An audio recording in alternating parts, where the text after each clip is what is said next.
সবাইকে স্বাগত জানাচ্ছি বাংলা ক্লাসে। তো বাংলা ক্লাসে আজ আমরা জানবো বিরাম চিহ্নের প্রয়োগ, অর্থাৎ বাংলা যে 12 থেকে 14টি বা 16টি যেটা বিরাম চিহ্ন রয়েছে যেগুলো, সেই ব্যবহারগুলো আস্তে আস্তে আমরা ধাপে ধাপে শিখবো। তো প্রথমে যেটা আমরা নিয়েছি কমা এর ব্যবহার। তো আজ আমরা শিখবো কমা কোন জায়গায় ব্যবহার করতে হয় লিখতে গেলে, যে কোনো রচনা লিখতে গেলে, যে কোনো লেখা লিখতে গেলে বাক্যের কোন জায়গায় কমা বসে সেই বিষয়টি আজকে আমরা বিস্তারিতভাবে জানবো। তো প্রথমে যে রুলটা নেওয়া হয়েছে, যে বলা হয়েছে পরস্পর সম্পর্কযুক্ত একাধিক বিশেষণ, সর্বনাম ও ক্রিয়াপদ ব্যবহৃত হলে প্রত্যেকটি পদের শেষে কমা বসবে। এটা একটা সাধারণ একটা রুল। তো এখানে একটু ব্যাখ্যা আছে, আমি পরে বোঝাচ্ছি। আগে এখানে উদাহরণটা দিই। এখানে আমি লিখেছি যেমন লেখা একটা কোলন চিহ্ন ব্যবহার করতে হয়। আমরা এটা কোলন যখন পড়াবো তখন এই কথাটা বলবো। বাক্যটা শুরু হয়ে গেল, রহিম, করিম, জব্বার, সেলিম সবাই এসেছে। এখানে বিষয়টা হচ্ছে কি, রহিম একটি বিশেষ্য পদ, করিম বিশেষ্য পদ, জব্বার, সেলিম এই চারটা বিশেষ্য পদ আছে এবং চারজনের নাম বুঝিয়েছে। অর্থাৎ এখানে সংখ্যাবাচক বিশেষ্য রহিম, করিম, জব্বার, সেলিম। এখানে রহিমের পরে কমা ব্যবহার করেছি, করিমের পরে কমা, জব্বারের পরে কমা, সেলিমের পরে কমা। এখানে সেলিমের পরে কমা ব্যবহার করিনি।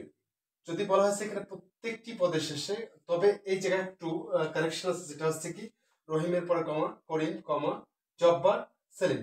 তো এখানে চারটে আছে, তাহলে তিনটার পরে আমরা কমা ব্যবহার করতে পারি।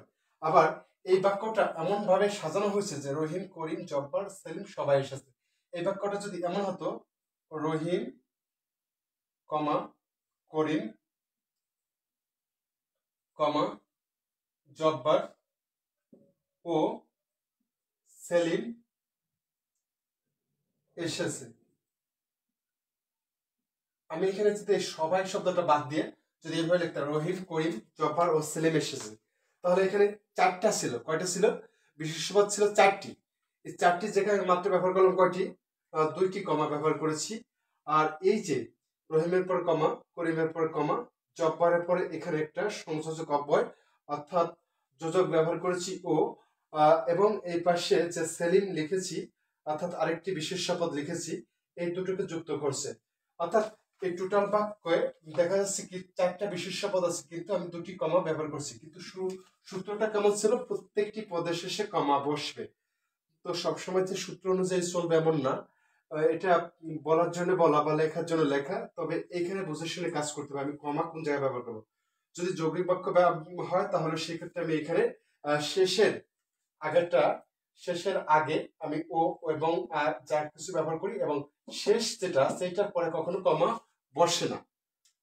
অর্থাৎ এই রহিমকে করিম থেকে আলাদা করার জন্য এই কমাটা ব্যবহৃত হয়েছে, জব্বার থেকে করিমকে আলাদা করার জন্য কমা ব্যবহার করা হয়েছে, জব্বার থেকে সেলিমকে আলাদা করার জন্য এখানে ও একটা যোজক ব্যবহার করা হয়েছে। এর জন্য এই বাক্যে দুটো কমা হবে, আর এই বাক্যে হচ্ছে তিনটি কমা, কারণ হচ্ছে এখানে কোনো যোজক ব্যবহার করা হয়নি উপরে বাক্যে। তো এটা বিষয়ে আমি বোধহয় বুঝতে পেরেছি যে কোথায় কমা ব্যবহার করবো, কোথায় করব না। এবার সে দ্বিতীয় যে নিয়মটি রয়েছে সেটি সম্পর্কে জেনে নিই। সম্বোধন পদের পরে কমা বসে। সম্বোধন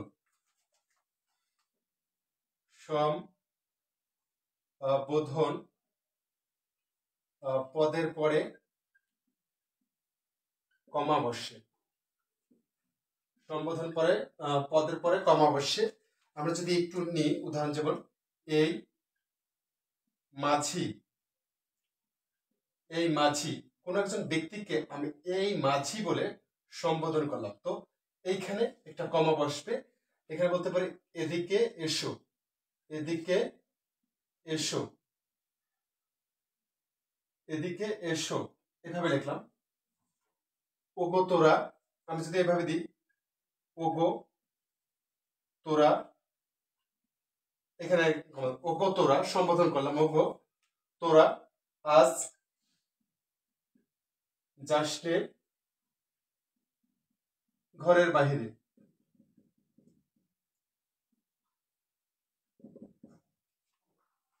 অথবা যদি এইখানে থাকতো যে ওগো, এখানে যদি থাকতো ওগো, কাউকে সম্বোধন করা হয়েছে, সাধারণত এটা এখানে দিলে বলা হয় যে ওগো তোরা, সম্বোধন করে বলা হয়েছে।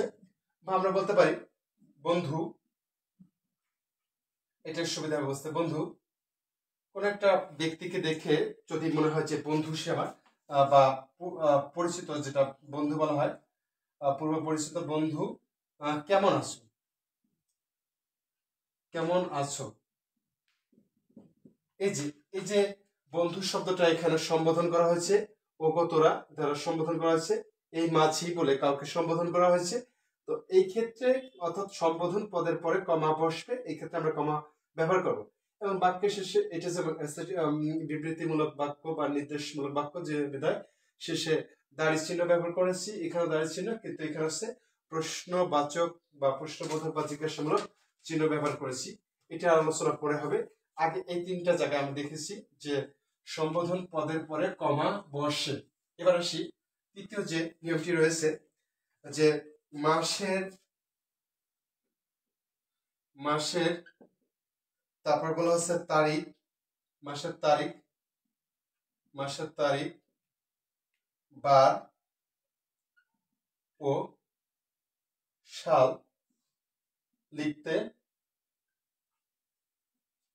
লিখতে কমা বসে, এ কথাটা বলা আছে। উদাহরণ হিসেবে নিতে পারি, ধরলাম আজ 23 পৌষ, 23 পৌষ কি বার, আজ ধর সোমবার, 1400 কত, 1431 ধরলাম,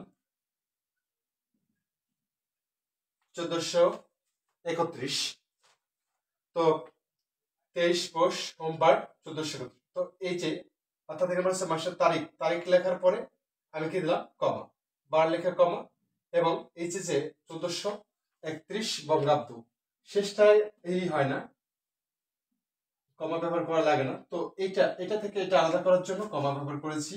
এবং সোমবার থেকে যে তারিখটা 23 তারিখ, 23 পৌষ, এটা আলাদা করার জন্য এখানে কমা ব্যবহার করতে পারি। অর্থাৎ মাসের তারিখ আমরা যদি এভাবে লিখতে পারি, আজ যেমন কত 6 জুন, 6 জুন, 6 জুন না সরি 6 জানুয়ারি, 6 জানুয়ারি, এখানে কমা হবে, পরে হচ্ছে কত 2025, এভাবে লিখতে পারি। আমরা আবেদনপত্র লেখার সময় যেটা বা যে কোনো সময় যখন তারিখটা লিখি 6 জানুয়ারি, এখানে লিখলাম কমা, এখানে 2025 সাল, অর্থাৎ এখানে সাল এটা খ্রিস্টাব্দ লিখতে পারি, নাও লিখতে পারি, কিন্তু বিষয়টা হচ্ছে কি এইখানে কমা হবে, তারিখটা বোঝানোর জন্য, সাল থেকে আলাদা করার জন্য এখানে কমা ব্যবহার করব, অবশ্যই এটি মনে রাখবো। এবারে চতুর্থ যে নিয়মটি রয়েছে সেটির মাধ্যমে, যে জটিল বাক্যের অন্তর্গত প্রত্যেকটি খণ্ড বাক্যের পরে বলা হচ্ছে জটিল বাক্যের অন্তর্গত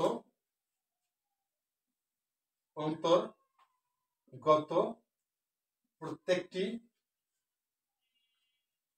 খণ্ড বাক্যের পরে কমা বসে, কমা বসে। আমরা জানি জটিল বা মিশ্র বাক্য যখন লিখি দুটি শর্তবাচক সাপেক্ষ সর্বনাম অথবা অব্যয় দ্বারা যুক্ত করা থাকে। যেমন যেমন আমি একটা বাক্য লিখি এখানে, যেমন কাল যে লোকটি এসেছিল, কাল যে লোকটি এসেছিল, কাল যে লোকটি এসেছিল, এই যে একটা খণ্ডবাক্য শেষ।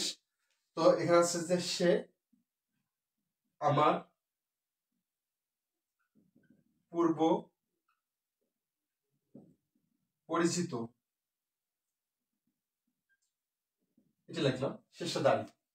তো এখানে দুটো আছে, মানে খণ্ডবাক্য দুটো আছে, যার কারণে প্রথমটার শেষে কাল যে লোকটি এসেছিল সে আমার পূর্ব পরিচিত। তো এখানে এই যে আর এখানে হচ্ছে এখানে সে, দুটি সাপেক্ষ সর্বনাম আছে, দুটি সাপেক্ষ সর্বনাম বা দুটি সাপেক্ষ অব্যয় বা যোজক যেটা বলতে পারি, যুক্ত হয়ে যদি একটি বাক্য গঠন করে সেইটা বাক্যটাকে বলা হচ্ছে জটিল বা মিশ্র বাক্য। এবং এই বাক্যের যেখানে হচ্ছে মাঝে কমাটা বসে, ইংরেজিতে যেটা হয় যে ক্লোজ মার্কার যদি মাঝে বসে তাহলে কমা ব্যবহার করার দরকার হয় না, আর ক্লোজ মার্কার যদি ইফ, ওয়েদার, দো, অলদো এগুলো যদি প্রথমে বসে তাহলে মাঝে কমা ব্যবহার করতে হয় ইংরেজিতে।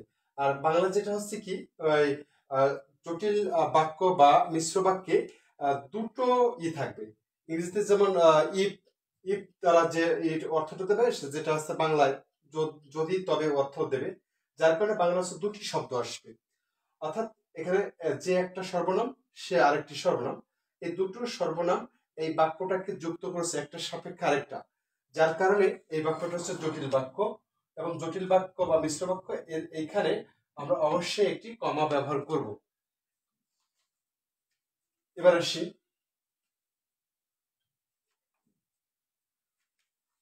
পঞ্চম যে রুলটি রয়েছে সেটি হচ্ছে উদ্ধরণ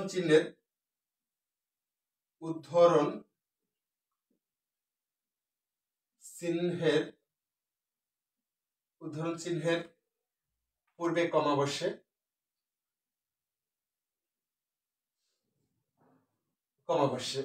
এই বিষয়টি আরেকটু পরিষ্কার করছি যে উক্তি হচ্ছে দুই প্রকার। একটা হচ্ছে প্রত্যক্ষ উক্তি, একটা হচ্ছে পরোক্ষ উক্তি। তো প্রত্যক্ষ উক্তিতে যেটা হয়, যেটা আমরা ইংরেজিতে জানি, রিপোর্টিং ভার্বের পরে একটা কমা বসে এবং রিপোর্টেড স্পিচটা এখানে ইনভার্টেড কমা দ্বারা যুক্ত থাকে। এই জিনিসটা মাথায় রাখলে বাংলা পারা যাবে। অর্থাৎ প্রত্যক্ষ যে উক্তিটা আছে সেখানে যেমনটা লিখতে পারি আমরা, সাহেব বলল,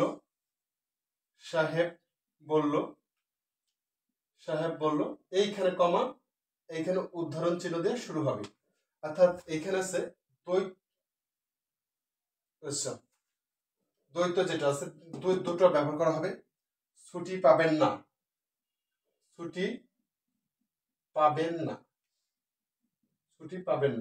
না শব্দটি আলাদা করে লিখতে হয়, আমরা জানি না যে এটা আছে এখানে কি হবে, আর শেষে কোথায় দাঁড়িয়ে চিহ্ন হবে এখানে, তাই না? ছুটি পাবেন না, এইভাবে আমরা ব্যবহার করতে পারি। তো এবার যেটা আসি, এটা মাথায় রাখবো যে ইংরেজির মতো বাংলার ঠিক একই এভাবে এই যে প্রত্যক্ষ উক্তিতে আমরা ইনভার্টেড কমার আগে, যেটা অর্থাৎ উদ্ধরণ চিহ্নের আগে এটা ব্যবহার করব, কমাটা ব্যবহার করব, অবশ্যই ব্যবহার করব। এটা হচ্ছে উদ্ধরণ চিহ্নের পূর্বে কমা বসে। এবার আসি বাড়ি বা রাস্তার নম্বরের পরে কি বসবে, কমা বসবে। বাড়ি বা রাস্তার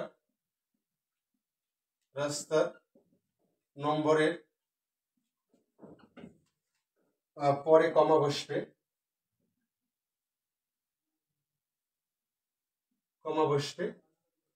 যেমন আমরা নিতে পারি যেমন 68, এটা হচ্ছে অনেক জায়গা থাকে, চার বাড়ির নাম্বার আলাদা আলাদা থাকতে পারে। 68 নবাবপুর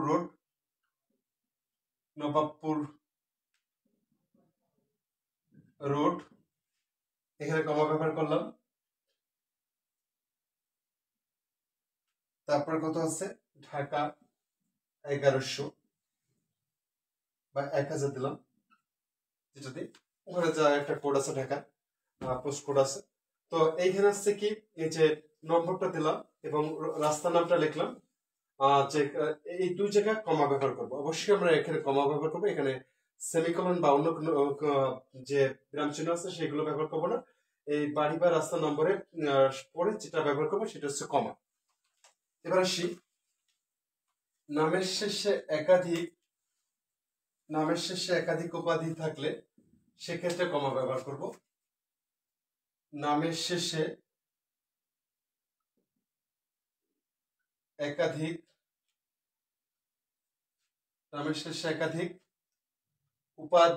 উপাধি থাকলে কমা ব্যবহার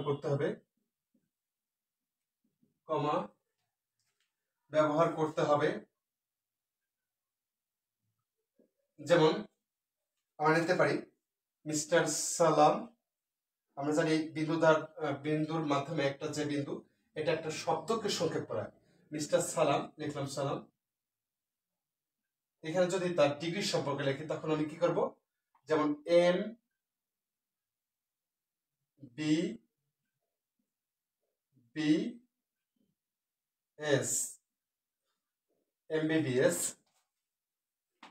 তারপরে কি হবে, এখানে আমি কমা ব্যবহার করলাম। আর যদি থাকে তার ডিগ্রি থাকে যেমন এফ এফ আর, এই শব্দগুলো দ্বারা এই যে এফ লিখলাম, এখানে হচ্ছে এর পূর্ণাঙ্গ মিনিং রয়েছে যে, বা এখানে MBS মাস্টার্স, তারপরে এই যে BBS প্রত্যেকটা একটা আছে। এখানে মেডিসিন, মেডিসিন বোঝায় যেমন এম দ্বারা, এস দ্বারা সার্জারি বোঝায়। হ্যাঁ, এভাবে প্রত্যেকটা আলাদা আলাদা অর্থ আছে। তো M F R C F R C S F R C S F R C S, এটা গেল, এখানে শেষ করলাম।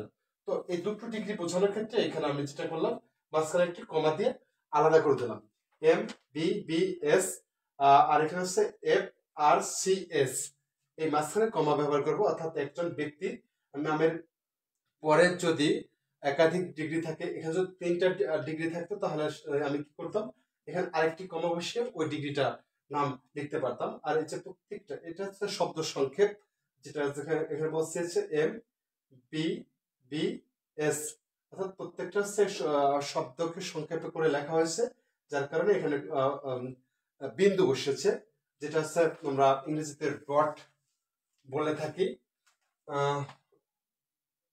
এটাই।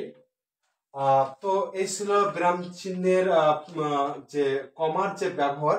তো এছাড়াও যে নানাবিধ ব্যবহার রয়েছে, একাধিক বইপত্র খুললে বা চোখ মেললে আমরা দেখতে পাবো। অবশ্যই আমরা যে চেষ্টাটা করব, এখান থেকে প্রশ্ন আসে যে আসলে এখানে কি ভুল আছে বা কোনো বাক্যটা সঠিক আছে কিনা। আমরা পড়ি বা জ্ঞান অর্জন করি একটা, কিন্তু আসে আরেক ভাবে। কারণ হচ্ছে বলা হয় যে নিচের কোন বাক্যটি সঠিক বা কোন বাক্যটি অশুদ্ধ বা কোন বাক্যটি শুদ্ধ, এইভাবে প্রশ্নটা করা হয়। তখন একটা বাক্য দেওয়া হয় বা 4টা বাক্য থাকে অপশনে, তখন আমাকে সিলেক্ট করতে হয় আসলে কোনটা সঠিক বা কোনটি ঠিক নয়। এই জন্য সব রুলগুলো জানা দরকার এবং ব্যবহার সম্পর্কে, এবং লেখনের ক্ষেত্রে আমরা অবশ্যই সচেতন মনে এই বিরাম চিহ্ন ব্যবহার করবো, তাহলে আমাদের আশা করি সমস্যা হবে না। তো সবাইকে আগামী ক্লাসগুলো দেখার জন্য আমন্ত্রণ জানিয়ে এখান থেকে বিদায় নিচ্ছি। আমি রামপদ হালদার, প্রভাষক বাংলা, সরকারি বঙ্গবন্ধু কলেজ, গোপালগঞ্জ। তো সবাইকে শুভরাত্রি, ধন্যবাদ।